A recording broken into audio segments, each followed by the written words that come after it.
Class 9 का history पढ़ने वाले हैं। इतिहास देखिए, इतिहास क्या होता है? इतिहास का मतलब होता है उसकी जो इतिहास यानी बीते हुए समय का अध्ययन ही क्या कहलाता है? इतिहास कहलाता है। और इतिहास के पिता कौन है? हेरोडोटस है।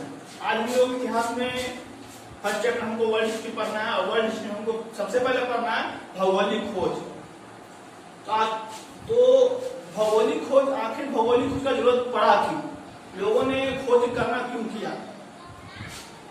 क्योंकि विश्व के इतिहास में भौगोलिक खोज युगांतकारी घटना थी। युगांतकारी कहने का मतलब एक युग का अंत और नए युग का प्रारंभ। ऐसी घटना थी जो एक नए युग की प्रारंभ करने वाली थी और इसमें बहुत ऐसे देश जो थे काफी पिछड़े हुए थे। जैसे आपका स्पेन और पुर्तगाल, ये आपके देश बहुत ही पिछड़े हुए थे खोज के मामले में। और जैसे इंग्लैंड है, हॉलैंड है, फ्रांस है और जर्मनी है, ये सब देश में काफी अग्रणी थे और बहुत ही आगे निकल चुके थे। बट इनकी प्रतिस्पर्धा करने के लिए भौगोलिक खोज होने लगा। और भौगोलिक खोज होने का बहुत सारे कारण हैं। पहला कारण आप देख सकते हैं कि पिछड़े हुए देश थे, कुछ देश आगे निकल चुके थे। कुछ एक और भी कारण है व्यापारिक मार्ग। इनके व्यापार करने का एक ही मार्ग था, कस्तूनतुनिया। इन्हीं मार्ग से व्यापार करते थे और ये लोग समुद्र मार्ग में जानकारी नहीं थी। ये सड़क मार्ग से व्यापार किया करते थे। भारत से होता था, अरब थे, ईरान थे, ये सब देश जो थे आपस में व्यापार किया करते थे। और इसमें ऑस्ट्रेलिया, अफ्रीका, एशिया के कुछ ऐसे जो क्षेत्र थे जो कि इसमें शामिल नहीं थे। ये लोग मतलब ऐसे थे कि दुनिया से कोई मतलब नहीं था, दुनिया के बारे में कुछ नहीं जानते थे, बट अपने में ही जीते थे, अपने में ही अपना जीवन यापन करते थे।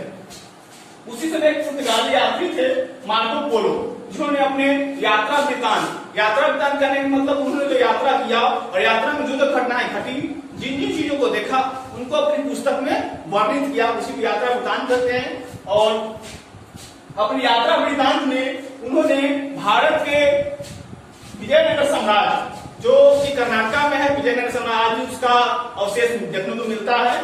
तो कर्नाटक के भारत के विजयनगर साम्राज्य चीन के जो शासक थे कुबलाई खान, इनका दरबार में जो वैभव था, जो इनकी मतलब जो वैभव था, उनके दरबार का जो शोभा थी, उनका वर्णन इन्होंने किया है। आइए देखते हैं हम लोग यूरोपीय इतिहास को। जो भी भौगोलिक खोज हुआ है उसकी शुरुआत हुई है वो यूरोप से हुआ है। एशिया में ऐसा कुछ नहीं था। जो भी खोज हुआ है वो यूरोप से शुरू हुआ। आखिर इसका जरूरत पड़ा कि भौगोलिक खोज का, तो पहले देखते हैं इसका इतिहास। काल जो इनका था वो सामंती काल था। सामंत काल बहुत ही दयनीय होता है, इसमें जनता बहुत त्रस्त होती है। और सामंत वो कहलाते हैं जो राजा के नीचे काम करते हैं। जैसे आज के जमाने में देख सकते हैं मुख्यमंत्री के नीचे बहुत सारे विधायक आते हैं, वार्ड पार्षद आते हैं। उसी प्रकार उस समय राजा कुछ लोगों को जमींदारी के तौर पर एक क्षेत्र दे दिया करती थी और कहते थे कि तुम इस पर राज करो, वही सामंत कहलाता था। और सामंत जो था वो उसको जनता से कोई मतलब नहीं होता था। व्यापार कैसा चल रहा है, हमारे देश का उसका क्षेत्र कैसा विकास कर रहा है, नहीं कर रहा, उसको कोई मतलब नहीं था। उसको सिर्फ अपने आप से मतलब हुआ करता था और जनता बहुत जुर्म ढाया करता था। इसीलिए कहना जो था वो जनता बहुत त्रस्त हुआ करती थी और सामंत काल बहुत ही दयनीय हुआ करता था। अब दूरबीन तथा दिशा सूचक यंत्र का आविष्कार नहीं हुआ था। उस समय लोग प्रगति इसलिए नहीं किए थे कि उसमें ना तो दूरबीन का आविष्कार हुआ था और न दिशा सूचक यंत्र, इसलिए वो समुद्री मार्ग का भी उनको ज्ञान नहीं था। समुद्र पर अगर निकलते थे तो वो डरते थे कि पृथ्वी चपटी है, अगर हम समुद्र के पर यात्रा पर निकलेंगे तो हम उधर ही विलीन यानी उधर ही खो जाएंगे, वापस हम लौट के नहीं आएंगे। ठीक है। उसके बाद है आपका व्यापार तथा वाणिज्य प्रगतिशील नहीं था। प्रगतिशील हुआ कैसे? काल तो सामंत काल का था। सामंत लोग को इससे कोई मतलब था नहीं, राज्य को सहयोग करता नहीं था, इसलिए व्यापार और वाणिज्य जो था वो एकदम ध्वस्त हो चुका था, मतलब किसी काम का नहीं था। और धर्म का जो स्वरूप था वो उदारवादी और मानवीय नहीं था। धर्म जो था वो मानव को उदार नहीं करता था और उसके मतलब कहने का मतलब कि बड़े बड़े लोग ही धर्म के पुजारी हुआ करते थे और छोटे लोगों को धर्म के अधीन रखा, उसको गुलाम बना के रखा जाता था। राज्य की ओर से कोई भी सहायता नाविकों को प्राप्त नहीं थी। जो नाविक हुआ करते थे, जो समुद्र में मछली पालन जो भी करते थे, उनको राज्य की ओर से कोई सहायता नहीं प्राप्त होता था, इसलिए अपने बिजनेस को आगे नहीं बढ़ा पाते। इसीलिए अटलांटिक, जिसको अंध महासागर भी कहते हैं, इसकी यात्रा करना इन लोगों के लिए आसान हो गई थी। कोई सहायता प्राप्त नहीं होती थी, इसके वो यात्रा नहीं कर पाते थे।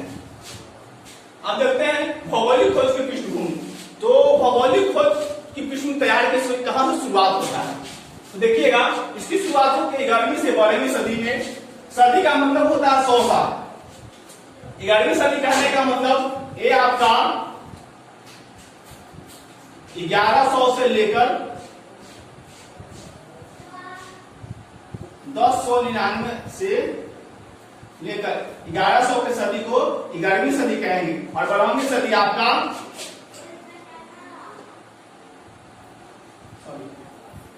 1001 से। उसके बाद 1101 से लेकर आपका 1200 तक का जो काल होगा वो 12वीं सदी का काल होगा। ये जो 100 साल का काल होता है यही आपका सदी कहलाता है। जो जेरूसलम, जो आज इजराइल की राजधानी है, उस समय वहां 3 धर्मों का पूजनीय स्थल है। एक ईसाई का है, एक आपका यहूदी धर्म है, एक मुस्लिम धर्म। यहूदी धर्म इजराइल के निवासी यहूदी धर्म को मानते हैं। ईसाई जो ब्रिटेन वाले थे, जो हमारे देश में राज किए वो, और मुस्लिम तो बहुत सारे मुस्लिम कंट्री है, पाकिस्तान है, अरब है, ईरान है, इराक है, कई मुस्लिम कंट्री। तो ये 3 धर्म का यहाँ पर पूजनीय स्थल है, और इन धर्म को लेकर आपस में विवाद हुआ था। और अपने अधिकार के मुद्दे पर कहने का मतलब यहूदी बोलते थे कि मेरा अधिकार है, ईसाई बोलते थे कि मेरा अधिकार है, और मुस्लिम धर्म वाले बोलते थे कि मेरा अधिकार है। इन्हीं अधिकार के मुद्दे को लेकर उनके आपस में युद्ध हुआ था, और धर्म को लेकर युद्ध हुआ था, इसलिए इसे क्या कहा गया है? धर्म कहा गया है। आगे देखते हैं, मध्य युग में अरबों तथा तुर्कों ने एक विशाल साम्राज्य स्थापित किया था। शुरू में तो ये सब देश काफी प्रगतिशील थे, बट आगे चलकर अरब और तुर्कों ने बहुत बड़ा साम्राज्य स्थापित किया। और तुर्कों द्वारा क्या किया गया कि जो कसुमतुनिया का मार्ग था उस पर भारी टैक्स लगा दिया गया। तो ये ओनली एक ही मार्ग था व्यापार करने का, तो व्यापारी लोगों को ऑप्शन बचा नहीं, तब इस पर तो भारी टैक्स भरना पड़ेगा, इसलिए उन्होंने समुद्री मार्ग खोज को शुरुआत कर दिया। तो भौगोलिक खोजों के पहले लोगों में काफी विश्वास था, समुद्री यात्रा पर नहीं जाते थे, उनको जितनी जानकारी थी काफी सीमित मात्रा में ही समुद्री यात्रा करते थे, ज्यादा जानकारी थी नहीं। कोई एक अंधविश्वास था कि समुद्री यात्रा पर निकलने से वे खो जाएंगे, क्योंकि पृथ्वी चपटी है, उनको जानकारी नहीं थी पृथ्वी गोल है और सभी समुद्र आपस में चिरे हुए, इसलिए कोई समुद्री यात्रा पर नहीं निकलते थे। और एक और कारण और भी था कि राज्यों के द्वारा सहयोग नहीं दिया जाता, इसीलिए वो नहीं निकलते थे। चलिए आते हैं भौगोलिक खोज। तो भौगोलिक खोज में पहला चरण है जब इटली, स्पेन और पुर्तगाल, इनके जो समुद्र तटीय इलाके थे, इसमें नाव निर्माण की पुरानी पद्धति को, जो पहले भी जहाज, छोटे मोटे जहाज बनाए जाते थे, उन पद्धति को खत्म किया गया और एक नई पद्धति विकसित की गई, जिसका नाम था खांचा पद्धति। ये आपके खांचा पद्धति थे। इस पद्धति में बड़े बड़े जहाज और मजबूत जहाज बनाए जाते थे। दूसरी बात, दूरबीन का आविष्कार हो गया था। एक एस्ट्रोलैब था, जो अक्षांश की जानकारी देने वाला उपकरण था, जिससे अक्षांश की जानकारी होती थी, और इस अक्षांश पर इसकी जानकारी प्राप्त होती थी। फिर था आपका टेरावल जहाज। ये पुर्तगालियों में बनाया था, और ये जहाज काफी हल्का होता था और काफी समुद्री में काफी तेज चलने वाला जहाज था। भौगोलिक खोज जैसे आगे बढ़ते चला गया, तो भौगोलिक खोज में बहुत सारी चीजों खोज, नए नए देश खोज होने लगे, नए नए महाद्वीपों की खोज होने लगा, नए नए उपकरण की खोज होने लगा। तो इसी दौरान 1488 ईस्वी में पुर्तगाल का यात्री बार्थोलोमियो डियाज ने, 1488 में पुर्तगाली व्यापारी था जिसने बार्थोलोमियो डियाज ने अफ्रीका के पश्चिम तट से होते हुए दक्षिण अफ्रीका के दक्षिणतम बिंदु, जिसका अंतिम बिंदु उत्तर महासागरीय, इस उत्तर महासागरीय को हम केप ऑफ गुड होप भी कहते हैं, यहां तक पहुंचता है। यानी कहने का मतलब कि इसने अपने अफ्रीका के पश्चिम तट से निकला, वहां से होते हुए इसको भी खोजा, दक्षिण अफ्रीका की दक्षिणतम बिंदु तक गया, वहां की सारी चीजों को उसने खोजा। और उत्तम आशा द्वीप पर गया जो कि अंतिम द्वीप था और उसको केप ऑफ गुड होप भी कहा जाता है। उसके बाद क्रिस्टोफर कोलंबस जो स्पेन का यात्री था, उसने 1492 में वो भारत की खोज के लिए निकला था, बट वो पहुंच गया अमेरिका, लेकिन उसको यह पता नहीं था कि ये अमेरिका है और वहां के निवासियों को उसने नाम दे दिया रेड इंडियन। फिर 1498 में वास्को डी गामा पुनः भारत की यात्रा पर निकलता है, क्योंकि पहले क्रिस्टोफर कोलंबस भारत की यात्रा पर निकला था और रास्ता भटक करके अमेरिका पहुंचा था, बट जहां से रास्ता भटका था उस रास्ते इसकी जानकारी इसको प्राप्त हुई थी और वहां से अपनी गलतियों को सुधारा और भारत की खोज पर निकला।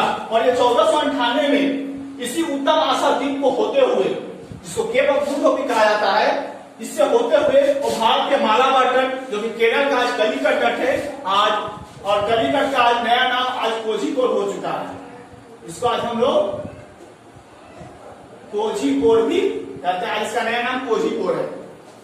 यहां पहुंचता है जहां के स्थानीय शासक जमेरी इसका बहुत अच्छे से स्वागत किया और अपने राज्य में बुलाया, और यहां से वास्को डी गामा ने बहुत सारी वस्तुओं खरीदा और अपने देश ले गया और उसको वहां कई गुना लगभग 26 गुना दाम को उसको बेचा, जिससे उसको काफी ज्यादा मात्रा में लाभ प्राप्त हुआ और उसको पुनः भारत आने का फिर से उसने सोचा।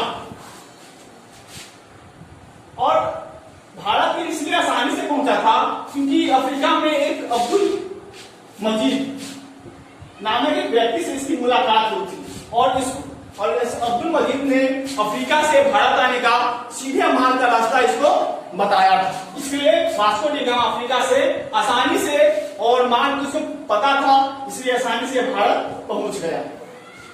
उसके बाद इसकी खोज के दौरान 1519 में मैगलन नामक कोई आदमी है, उसने जहाज के द्वारा पूरी दुनिया का चक्कर लगाया, मतलब एक समुद्र एक महासागर से निकला और पूरा दुनिया का चक्कर लगाया महासागरों में और पुनः वापस आ गया और यह सिद्ध किया कि सभी समुद्र इस पृथ्वी पर जितने भी समुद्र हैं, महासागर हैं, सब अभी आपस में जुड़े हुए हैं। इससे लोगों का भय खत्म हुआ और अंधविश्वास दूर हुआ। आगे है 1501 में अमेरिकी वेस्पुची। क्रिस्टोफर कोलंबस ने अमेरिका की खोज किया था पर जिसका नामकरण नहीं किया था और अमेरिका को नई दुनिया भी कहा जाता है, तो अमेरिकी वेस्पुची ने नई दुनिया का विस्तार से खोजा और इसी के नाम पर अमेरिका का नाम अमेरिका रखा गया।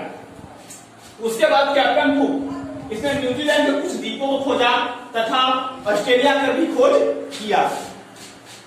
उसके बाद है आपका भौगोलिक खोजों को प्रोत्साहन देने के लिए जैसे जैसे सामंत काल खत्म हो गया, साम्राज्य जो राजा हुआ करते थे वो डायरेक्टली व्यापारी से मिलने लगे और इनसे उनको लाभ प्राप्त होने लगा, जिससे राजाओं ने व्यापारियों को प्रोत्साहन देने के लिए कुछ धन भी दिया, कुछ अपने आदमी भी दिए।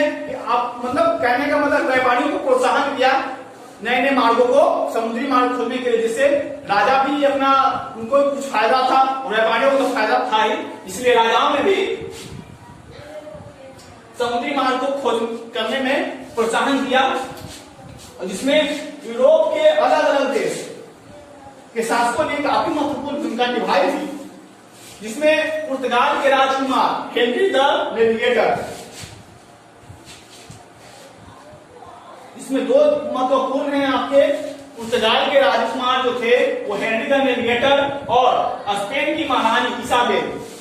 इनमें प्रमुख यूरोपीय देशों में जो प्रोत्साहन देने महत्वपूर्ण भूमिका निभाई प्रमुख है वो आपके हेनरी द नेविगेटर जो कि पुर्तगाल के राजकुमार हैं और इसाबेल जो कि स्पेन की महारानी है। ठीक है, इस प्रकार जो है 16वीं सदी तक आते आते यूरोपियों को भौगोलिक खोज तो कर चुके थे और लगभग पूरी दुनिया की इनकी जानकारी हो चुकी थी। ठीक है, चलिए तो आज हम लोगों ने भौगोलिक खोज देखा, यूरोपीय इतिहास देखा और भौगोलिक खोज के पहले के लोगों का जीवन काल कैसा था, सामंत काल देखा, ये सब हमने देखा। ठीक है, आज के लिए इतना ही। फिर अगले वीडियो में हम भौगोलिक खोज का क्या क्या परिणाम हुए उसके साथ मिलेंगे। तब तक के लिए धन्यवाद, जय हिंद।